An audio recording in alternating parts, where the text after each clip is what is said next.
สวัสดีค่ะทุกคนหายไปนานเลยพอดีกิฟหนีไปเที่ยวมาเดี๋ยวไว้ทำคลิปให้ดูกันส่วนหัวข้อคลิปวันนี้เนี่ยก็จะเป็นเรื่องการถ่ายคลิปท่องเที่ยวนี่แหละค่ะกิฟสังเกตว่าหลายๆคนเนี่ยจะ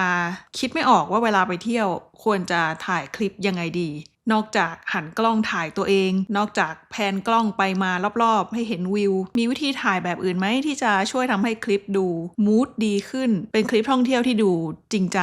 ดูฟีลกู๊ดกิฟสังเกตว่าคลิปท่องเที่ยวของกิฟหลายๆคลิปเนี่ยกิฟก็ถ่ายอะไรแบบเดิมๆนะไม่ได้ถ่ายอะไรแปลกใหม่เลยใครที่แบบชอบ mood and tone ประมาณนั้นเนี่ยกิฟไปลองถอดรหัสคลิปตัวเองมาว่ากิฟถ่ายอะไรบ้างมีแพทเทิร์นในการถ่ายยังไงที่แบบถ่ายซ้ำๆอยู่นะออกมาเป็นเช็คลิสต์ให้ทุกคน10ข้อตัวอย่างที่มีเนี่ยก็จะมีทั้งคลิปที่กิฟเป็นคนถ่ายเองแล้วก็คลิปที่เพื่อนๆช่วยถ่ายยังไงก็ขอบคุณเพื่อนๆมาณที่นี้ด้วยแต่เดี๋ยวเราเริ่มกันเลยดีกว่า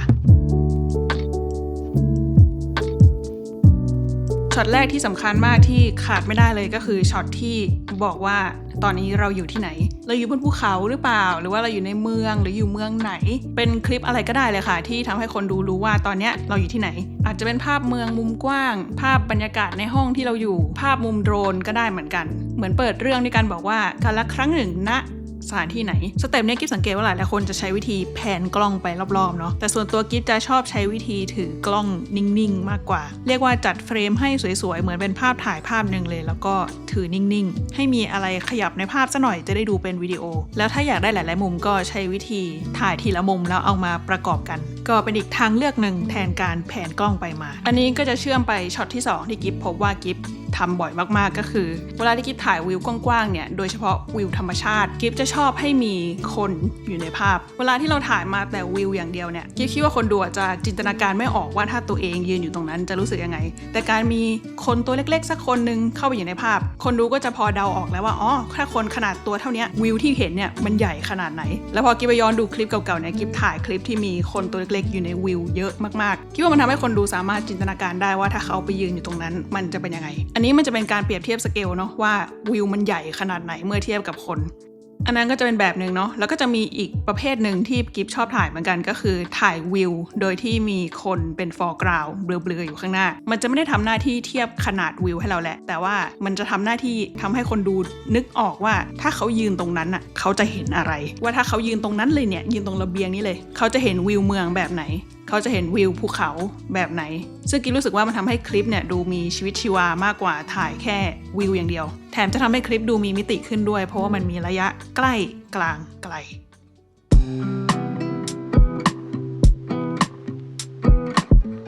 เวลาเราดูวิดีโอเนี่ยเราใช้ประสาทสัมผัสแค่2อย่างก็คือภาพกับเสียงแต่เราสามารถทำให้คลิปดู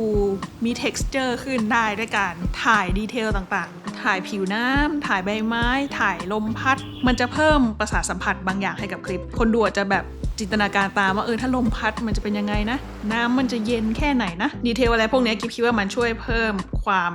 เขาเรียกอะไรอูมามิขึ้นเหรอ ไม่รู้จะใช้คำว่าอะไรช็อตประเภทนี้เป็นช็อตที่กิ๊บมองว่าไม่ได้สำคัญมากนะส่วนตัวแต่ว่าถ้ามันมีเนี่ยถ้าเราไม่ลืมถ่ายเนี่ยมันจะช่วยแบบยกระดับคลิปขึ้นอีกเยอะเลยแต่แค่ภาพอย่างเดียวเนี่ยยังไม่พอค่ะเพราะอย่างที่กิ๊บบอกนะมันมีแค่ภาพกับเสียงเพราะงั้นเสียงก็เลยสำคัญมากเสียงในที่นี้กิ๊บหมายถึงทั้งเพลงประกอบคลิปแล้วก็ sound effects ซึ่งทั้ง2อย่างเนี่ยกิ๊บใช้จากเว็บ Epidemic Sound ค่ะใช้ตั้งแต่เริ่มทำ YouTube จนทุกวันนี้ก็ยังใช้อยู่ก่อนไปเที่ยวเนี่ยกิ๊บจะชอบทำ playlist เอาไว้ก่อนว่าคลิปทริปเนี้ยอยากจะได้มูดประมาณไหนก็คือใช้เพลงกำหนดมูดก่อนไปเที่ยวเลยค่ะแล้วเพลงพวกนี้คือเพลงแบบ world class อยากเล่าเรื่องได้มูดแบบไหนเนี่ยเขามีหมดแล้วก็ไม่ต้องกลัวเรื่องโดนลิขสิทธิ์หรือว่าเปิดโฆษณาไม่ได้ด้วยอย่างทริปฮ่องกงทั้ง2รอบเนี่ยกิฟก็จะใช้เพลงยุค60ให้ฟีลแบบหว่องกาไวนิดๆพอไปทริปโปรตุเกสเนี่ยก็เลือกเพลงแบบอะคูสติกเพลงที่มีกลิ่นอายแบบยุโรปใต้โซโล่กีตาร์อะไรอย่างนี้แล้วพอข้ามไปเที่ยวมาเดราที่เป็นแบบเที่ยวธรรมชาติใช่ไหมกิฟก็ใช้เพลงแบบแอมเบียนอินดี้โฟล์กเพลงโลฟายอะไรแบบนี้แล้วพอเป็นคลิปญี่ปุ่นกิฟก็เลือกใช้เพลงแบบที่มีฮาร์โมนิกาให้ฟีลแบบว่าย้อนอดีตนิดนึงนอสตัลเจียหน่อยๆหรือสมมุติถ้าใครมีเพลงที่ชอบใน Spotify อย่างเงี้ยมันติดลิขสิทธิ์เนาะเราก็สามารถก๊อปลิงก์เพลงนั้นมาเสิร์ชใน Epidemic Sound เขาก็จะหาเพลงที่คล้ายๆกันมาให้หรือถ้าใครถ่ายคลิปแบบที่กิ๊บบอกก่อนหน้านี้พวกผิวน้ำพวกลมพัดอะไรเงี้ยค่ะเราสามารถใช้ Sound Effects ในเว็บไซต์ของเขามาช่วยสร้างบรรยากาศเพิ่มได้อันนี้กิ๊บใช้ประจำเสียงลมไม่เคยจริงเสียงน้ำก็ไม่เคยจริงใครสนใจก็สามารถคลิกที่ลิงก์ด้านล่างได้เลยค่ะจะได้ทดลองใช้ฟรี30 วัน พ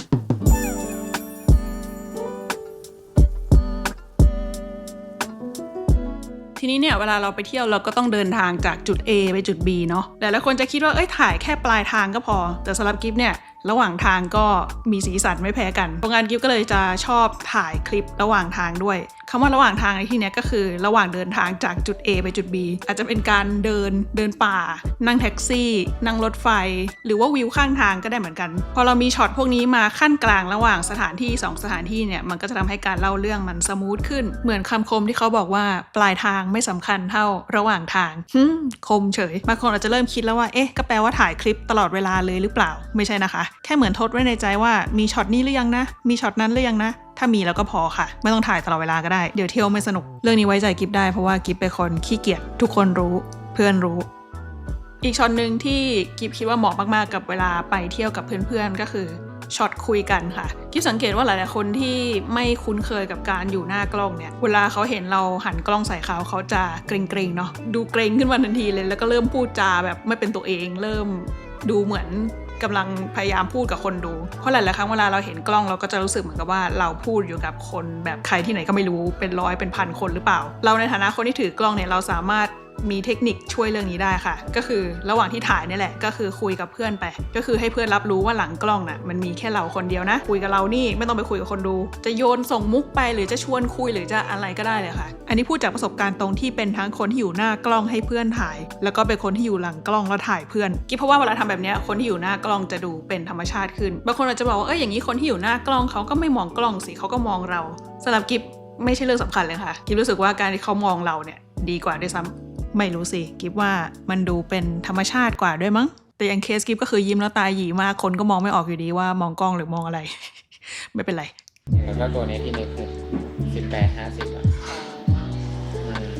แบบมันจะโคตรเบาเลยช็อตต่อไปที่กิฟเริ่มถ่ายมากขึ้นเรื่อยๆก็คือช็อตตอนอยู่เฉยๆถ่ายตอนที่ไม่ต้องขยับตัวไปไหนเช่นถ่ายตอนนั่งอยู่ในบ้านตอนนั่งอยู่หน้าบ้านตอนกำลังนั่งกินข้าวตอนกำลังกินกาแฟคือทุกคลิปเนี่ยมันมีช่วงเวลาแบบนี้อยู่แล้วที่แบบไม่ได้มีอะไรตื่นเต้นเกิดขึ้นไม่ได้มีกิจกรรมหวือหวาอะไรเป็นเหมือนช่วงเวลาพักเบรกระหว่างทางซึ่งกิฟก็ชอบช่วงเวลาพวกนี้เหมือนกันก็เลยชอบถ่ายเก็บไว้ก็เลยจะมีคลิปประมาณเนี้ยเต็มไปหมดเลยคือถึงว่าคลิปเที่ยวถ้าเราแบบอัดแน่นกิจกรรมตลอดเวลามันก็สนุกดีแหละแต่ส่วนตัวกิฟเนี่ยจะชอบให้คลิปมันมีจังหวะได้พักหายใจบ้างก็จะเอาช่วงเวลาพักเบรกระหว่างคลิปแบบเนี้ยที่เราได้เบรกจริงๆเนี่ยมาเป็นช่วงเวลาพักหายใจให้กับวิดีโอด้วยวิธีถ่ายก็ไม่ยากเลยค่ะหามุมตั้งขาตั้งสวยๆแล้วก็กดอัดแช่ไปเลยพูดไปพูดมามันก็ดูเหมือนจะถ่ายคลิปเกือบตลอดเวลาอยู่เนาะแต่ก็นั่นแหละค่ะกิฟชอบอะถ้าจะมีอะไรที่กิฟคิดว่ากิฟน่าจะถ่ายเยอะที่สุดแล้วก็คือหมวดนี้แหละค่ะก็คือถ่ายตอนเพื่อนยิ้มเพื่อนหัวเราะเวลาที่เพื่อนส่งมุกกันเวลาที่เพื่อนกำลังขำเวลาที่ทำอะไรกันบ้าๆบอๆอันนี้กิฟคิดว่าอาจจะต้องอาศัยความคุ้นเคยกันประมาณนึงที่จะพอจับทางได้ว่าจังหวะนี้แหละโมเมนต์พวกนี้เวลามันเกิดแค่แบบไม่กี่วิไม่กี่นาทีแล้วเวลาที่มันเกิดขึ้นเนี่ยมันก็อาจจะดูแบบก็ไม่มีอะไรเนาะก็เพื่อนหัวเราะกันมีความสุขกันแต่ถ้าเราสามารถถ่ายมันไว้ได้เนี่ยถ้าเราสามารถอัดวิดีโอช่วงนั้นเอาไว้ได้เราจะสามารถกลับไปรู้สึกแบบนั้นได้อีกกี่รอบแล้วทุกครั้งที่เรากลับมาดูเราก็จะยังขำเราก็จะยังยิ้มเหมือนเดิมกับแค่ช่วงเวลาไม่กี่วิเนี่ยถ้าจะมีสักช็อตที่กิฟว่ากิฟให้ความสำคัญที่สุดเลยก็น่าจะเป็นข้อนี้แหละค่ะมันแบ่งดูขนาดนี้ได้ด้วยใหญ่เลยปะโทษอีกอันนึงที่กิฟชอบถ่ายไม่รู้ทำไมเหมือนกันก็คือเวลาเพื่อนๆสุมหัวกันแบบดูจอ iPad ด้วยกันหรือว่าสุมหัวดูรูปหลังกล้องด้วยกันไม่รู้ทำไมนะคือแค่แบบเวลาเห็นเพื่อนเอาหัวมาสุมกันแล้วรู้สึกแบบมาดูน่ารักดีรู้ตัวอีกทีก็คือมีคลิปแบบนี้เต็มไปหมดเลยกับอีกอันที่กิฟว่าก็น่ารักดีก็คือเบื้องหลังเวลาถ่ายเซลฟี่เราไม่อยู่ในรูปไม่เป็นไรขอถ่ายคลิปเก็บไว้ดูแล้วกันนู่น